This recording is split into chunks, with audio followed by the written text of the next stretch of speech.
Salut tout le monde, salut les monégasques, bienvenue pour un nouveau débrief. Alors on enchaîne en ce moment, hein, on a pas mal de matchs, 3 en une semaine. Le premier s'était très mal passé ce week-end, voilà, on va pas revenir sur le cirque nîmois, sur le cirque autour de Gelson Martins, sur le cirque de l'arbitrage français. Voilà, c'est passé, il faut passer à autre chose. Gelson visiblement va prendre perpète, va prendre la décapitation, va prendre la peine de mort, va prendre 30 ans de prison, va prendre toute la misère du monde sur ses épaules. Bon, c'est comme ça, les médias sont chauds et hystériques. Mais donc nous, c'est passé, on a perdu, on a une série terrible en ce moment avec des défaites et des éliminations à gogo. Et là, ce soir, on repartait de l'avant avec un match à domicile contre Angers, 23e journée. Et il fallait se réveiller, il fallait stopper un petit peu la crise, parce que la crise était là, on était complètement au fond du trou. Et il ne se passait pas grand-chose sur le terrain, au niveau du score, il ne se passait pas grand-chose, et on était vraiment mal. Et donc pour ce match, eh bien, on avait un groupe qui était plutôt correct, il est tombé très tard, il est tombé cet après-midi. Et on a vu que Slimani était de retour, des défenseurs étaient encore absents, Zagré, Jemerson n'était pas là, Glick revenait. On avait au milieu de terrain plutôt équilibré avec les présents, les recrues, les Bakayoko qui eux étaient absents aussi à cause de leur carton rouge. Gelson n'était pas là, mais sinon globalement c'était un groupe équilibré et on avait de quoi faire une bonne équipe face à des Angevins qui ne sont pas faciles à jouer, hein. D'habitude, Angers, c'est toujours difficile. C'est une équipe chiante. Et on va le voir ce soir que ça a été un calvaire. Donc le coup d'envoi est donc tombé aussi assez tôt, c'est-à-dire à 18 h. Et on a eu du mal un petit peu à décrypter la tactique, parce que le fait que Gelson ne soit plus là, il faut repenser un système, il faut repenser une tactique. Et on avait donc un milieu de terrain qui ressemblait un petit peu à un système à 4 avec peut-être un losange au milieu de terrain avec Jovetic et Ben Yedder devant. Voilà, ça fait plaisir. Et donc au milieu de terrain, on avait Fofana, Adrien Silva, Fabregas et Golovin qui étaient là. Donc on a très vite vu qu'au coup d'envoi, c'était un milieu à 3 avec Fabregas un peu devant, donc ça ressemblait quand même à un losange. Derrière, on avait Maripane et Glick qui revenaient, voilà, les patrons de Moreno, je pense. Ça bougera plus trop. Et sur le côté droit, on avait Aguilar qui rentrait et Ballo-Touré qui, lui, était reconduit à gauche. Henrich n'était pas là, enfin, il était sur le banc, et on avait Lecomte dans les buts. Voilà, donc un 11 qui était plutôt joli, un petit peu sympathique. Et maintenant, il n'y avait plus qu'à. Il n'y avait plus qu'à trouver de l'animation, trouver de la révolte, trouver du jeu, trouver des buts, et on va voir que ça a été compliqué.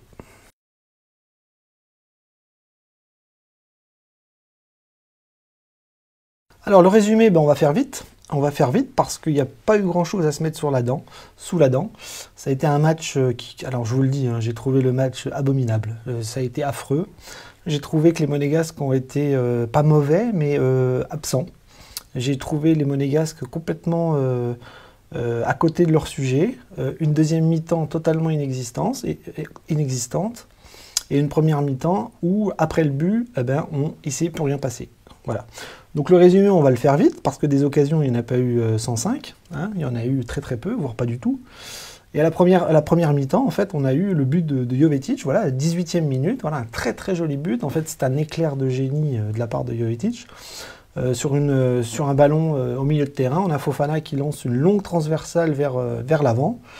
Et là, Jovetic, avec tout le talent qu'on lui connaît, tout le football qu'on lui connaît, a senti la sortie du gardien. Il dévide la tête et il la met au fond des filets, 1-0. C'est plutôt mérité parce que le début de match monégasque n'est pas dégueulasse, mais on est à la 18e minute de jeu et après, plus rien. C'est-à-dire qu'après ce but, nous avons vu un Monaco qui a presque couru après le ballon alors qu'il est censé l'avoir, et les Angevins ont fait tourner jusqu'à la fin du match sans pouvoir marquer de but. En gros, c'est le résumé de la rencontre. Juste avant la mi-temps, on a une occasion assez franche d'Angers sur une tête de Capel qui se loge sous la barre. et Benjamin Lecomte veille et claque au-dessus de la barre transversale. Et à la mi-temps, on est à 1-0 pour Monaco. C'est logique, mais c'est pas flamboyant de notre côté, de notre part. Et c'est bien embêtant. Deuxième mi-temps, il n'y a rien eu. Voilà, il n'y a rien eu. Juste à la 57e minute, j'ai noté Tube qui est rentré dans la surface, qui a fait un centre très très fort, qui a été sauvé par Keita Baldé. Donc vous voyez, la deuxième mi-temps, ça a été ça. Ça a été possession de balle presque à 100% des Angevins. On n'arrivait à rien. On essayait de faire des contre-attaques, on les foirait.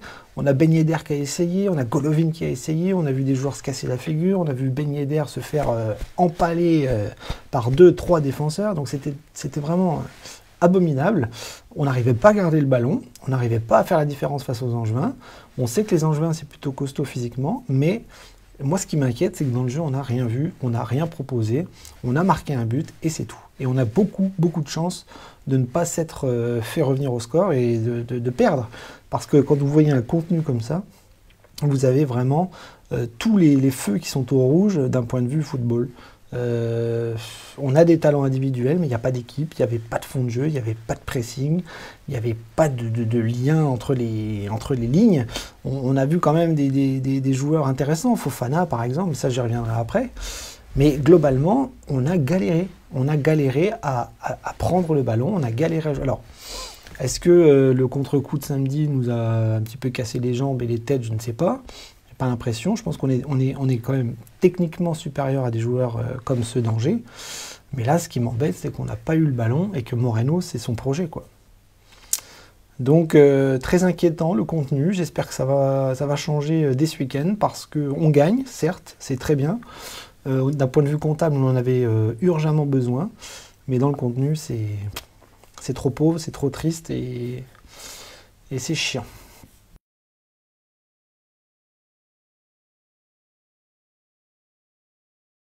Alors, on va parler un petit peu des joueurs, mais ça va être compliqué parce que je vous ai dit, on a vraiment beaucoup défendu, on a beaucoup couru après le ballon, on a eu du mal à le récupérer, on a raté les contre-attaques, on a mal défendu sur pas mal d'occasions. Et donc tout ça, c'est la faute à des joueurs et une équipe qui a été encore remaniée, hein, je vous l'ai dit. Hein, le 4-3-3, c'était pas vraiment ça ce soir, c'était plus un 4-4 de losange. Moi personnellement, j'aime beaucoup, mais on a vu que les joueurs n'étaient pas à l'aise et ça a été bien difficile de produire du jeu. Dans les buts, Benjamin Lecomte qui a fait son match, c'est toujours pareil, lui, hein, il fait toujours ses matchs, il n'y a pas grand chose à dire, c'est un très bon gardien. Il n'a pas fait de boulette dernièrement, donc pour moi, rien à dire. Derrière, donc Maripane et Glick, j'ai trouvé une défense encore un peu lourde. Maripane, je l'observe de plus en plus et je trouve que c'est très difficile. C'est un garçon qui n'a pas l'air d'être à l'aise dans l'axe gauche. Il est droitier, on le met à gauche, il n'est pas très à l'aise et je le trouve assez lent, je le trouve techniquement pas du tout... je lui trouve rien d'exceptionnel. Quand ça va vite en face, il est souvent pris. Après, il essaye de relancer proprement, il aime bien les petites transversales, les changements d'ailes, les choses comme ça. Mais Maripane, je ne suis pas du tout fan de joueur et j'espère sincèrement que cet été, les recrues vont s'imposer comme Pavlovic, comme Marcelin, peut-être Badiachil qui sera un petit peu plus costaud, peut-être qu'on prendra quelqu'un d'autre, je ne sais pas, mais Maripane, j'ai vraiment du mal. Glick, c'est lui le meilleur en ce moment dans la bande. Mais je l'ai encore vu faire des relances et des interventions délicates, hein, assez maladroites. Mais c'est le patron et c'est lui qui est au-dessus des autres, malgré le niveau abyssal de certains. Sur les côtés, on avait donc Aguilar et Heinrich. Alors Aguilar, c'est très bien. Moi, je vote pour Aguilar titulaire à droite. Je le préfère à Heinrich. Il galope beaucoup, il est très présent devant, il est très présent derrière. Il n'est pas très à droite techniquement parfois, mais j'aime beaucoup son profil, j'aime bien sa mentalité. C'est un joueur que je trouve assez beau techniquement dans son profil, dans son poste. Et voilà, moi je l'aime bien. Et j'aimerais qu'il joue plus pour qu'il progresse encore plus et puis qu'il s'impose dans les matchs et les mois à venir. Ballo-Touré, c'est toujours aussi compliqué. Ballo-Touré, on connaît sa qualité première, c'est la puissance. Il nous a montré ce soir que sa puissance, dès qu'il fait la différence physiquement, il il est impressionnant, mais alors techniquement, balle au pied, c'est très très faible, c'est vraiment très très mauvais. C'est pas du tout un joueur de football qui maîtrise la technique balle au pied, et des fois quand il défend, il fait n'importe quoi. À la fin, il fait un tacle, alors qu'il n'est pas dangereux parce qu'il touche pas l'angevin, mais il est dangereux, et il va prendre des cartons, il va nous coûter des coups francs dangereux, et pourquoi pas des pénaltys. Ballo Touré, c'est vraiment dur. Alors est-ce que Georges va jouer ce week-end? On verra. Mais je pense qu'il y a vraiment, là, pour le coup, Moreno voulait de la concurrence.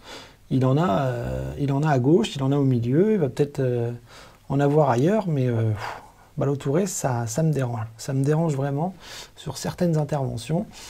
Après, voilà, il est puissant, il centre quand il est démarqué et qu'il arrive à bien prendre son couloir, mais c'est chaud. Alors là, milieu de terrain à 4, c'est-à-dire qu'on avait une nouvelle formule, c'est-à-dire que, alors, certains auraient pu dire que c'était un 4-3-3 avec Fabregas devant, mais non, c'était un vrai Fabregas en numéro 10 qui a galéré, qui a encore beaucoup galéré. Il est sorti, il n'a pas tapé dans la main de Moreno. J'ai l'impression qu'il y a de l'eau dans le gaz avec Monaco, avec les supporters, avec l'entraîneur. Alors Moreno lui fait confiance, il le met, mais je ne suis pas sûr que ça va continuer. Je pense qu'avec les recrues, Fabregas a du souci à se faire, et c'est pas plus mal parce qu'il a vraiment beaucoup de mal à faire la différence dans un milieu de terrain qui est censé être au-dessus de tout le monde. Le milieu à 3, voilà, côté gauche, on avait Golovin qui a fait son match, même si en ce moment lui non plus n'est pas extraordinaire. Techniquement, il a beaucoup de mal dans le dernier geste, on l'a encore vu ce soir, il s'est même cassé la gueule sur une contre-attaque. Il a du mal à se créer des occasions, à frapper, à faire la différence. Physiquement, c'est dur, c'est toujours aussi dur. Hein. Il n'a pas un physique facile pour la Ligue 1 et c'est compliqué. Et ce soir, il a galéré comme les autres. Donc Fabregas, Golovin en dessous. Fofana, lui, pour le coup, il a été pas mal, bien placé, dans les bons coups, agressif. Il y a encore beaucoup de travail. Il faut qu'il connaisse ses coéquipiers, il faut qu'il comprenne ce que demande Moreno. Mais il a eu des bonnes attitudes. On l'avait déjà vu à Nîmes. Il donne un ballon de but à Jovetic. Et je trouve qu'il y a pas mal d'impact. Et c'est un joueur, vraiment, c'est un profil qui va nous faire du bien pour la fin de saison, ça c'est sûr et certain. Et quand il y aura Bacca en plus, je pense que le milieu de terrain, ça sera beaucoup plus solide. Voilà, Adrien Silva, lui, qui était aussi dans le 11, hein, je ne sais même pas si je l'ai signalé tout à l'heure, mais lui, il m'agace de plus en plus, je ne le trouve pas bon. Alors encore moins quand il est en milieu de terrain, presque récupérateur dans l'axe, où physiquement il ne tient pas la baraque, enfin c'est des joueurs de Ligue 1. Il n'est pas très costaud physiquement, et il fait beaucoup de fautes, justement parce qu'il est en difficulté, et techniquement, c'est pas non plus exceptionnel, quoi, hein, ça casse pas des briques, hein, Adrien Silva. Donc j'ai beaucoup de mal, voilà, avec ce milieu de terrain. Je ne sais pas ce que va nous concocter Moreno là, à la suite. Bacca va revenir, ça c'est sûr. Donc peut-être Bacca, Fofana et Golovin suffira. Avec en 10, je sais pas. Fabregas, c'est chaud. C'est pas facile. C'est pas facile de repenser le système sans Gelson Martins. Et il va y avoir pas mal de boulot parce que ce soir, on a vu que c'était assez stérile. Devant, magnifique Jovetic qui revient de mieux en mieux, qui revient de plus en plus aussi, qui joue de plus en plus et qui brille par son talent de football. Et on va espérer que ça tienne, parce que physiquement il faut que ça tienne, parce que quand il est au top, on a besoin de lui, on a besoin du grand Jovetic dans cette équipe qui va sûrement jouer aux côtés de Ben Yedder, qui lui ce soir a beaucoup couru, il a beaucoup décroché, il n'a pas marqué. C'est difficile pour lui en ce moment aussi d'avoir de bons ballons. Slimani n'est plus là, mais avec Jovetic, je pense que quand le milieu de terrain va commencer à se cadrer un petit peu plus, ça ira beaucoup mieux. Et j'espère le voir dès ce week-end contre Amiens. Donc ce soir, ça a été compliqué, mais il a fait des beaux décrochages, des bons appels de balles, il a conservé le ballon quand il fallait. Alors manque de bol, c'est à nous de faire le jeu, donc il ne devrait pas trop faire ça. Mais il l'a bien fait et il a fait ce qu'il a pu dans ce scénario qui était quand même très compliqué pour Monaco. Les remplaçants, Tchouaméni qui a fait une très mauvaise entrée. Il a fait une mauvaise passe qui l'a un petit peu fait paniquer, Tchouaméni. Il est mal rentré. Il a fait des fautes, il a pris aussi des coups, il a eu du mal à se placer, donc voilà, ça a été un peu compliqué pour lui. Donc je pense que lui c'est pareil, il vient d'arriver, on va lui laisser le temps, on va lui laisser le temps de faire du bon travail à l'entraînement, que Moreno lui explique ce qu'il veut, et puis peut-être qu'il ne sera pas titulaire, donc on va pas en attendre beaucoup ces mois à venir. Qui c'est qui est rentré? Keita Baldé, voilà, qui a aussi eu besoin de défendre, hein, parce que Angers attaquait vraiment beaucoup en deuxième mi-temps. Donc voilà, très peu d'occasions offensives pour lui. Et puis qui est rentré? Henrich à la toute fin, mais ça je ne vais pas en parler, parce qu'il est rentré vraiment au bout du bout du bout du bout. Voilà, donc globalement une prestation très moyenne des joueurs. On a galéré, on n'a pas eu le ballon. Et on a vraiment, paradoxalement, rendu une mauvaise copie, malgré un exploit de Jovetic.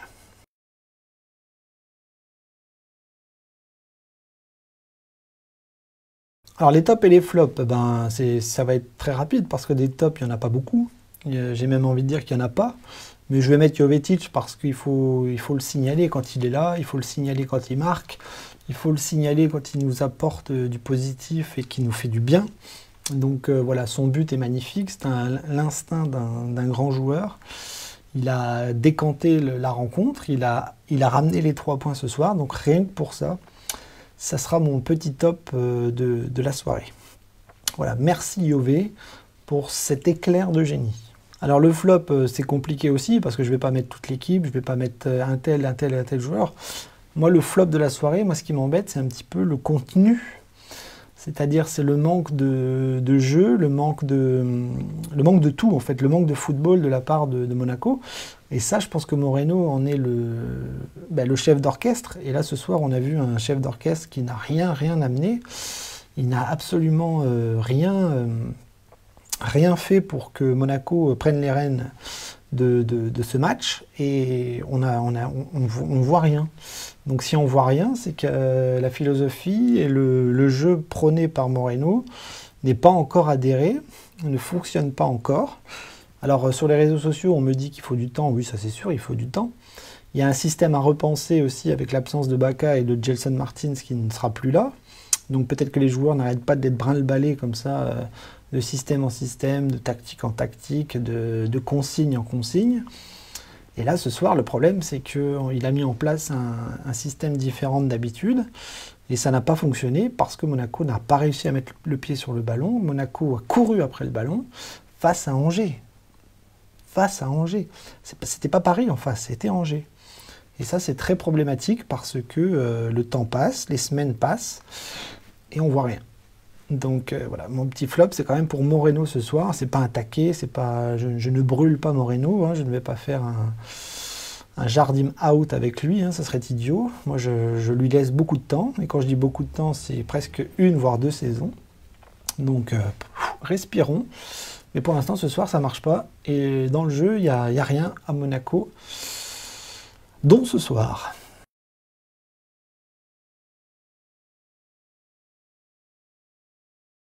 Alors, on va conclure par l'objectif qui était donc de respirer un peu.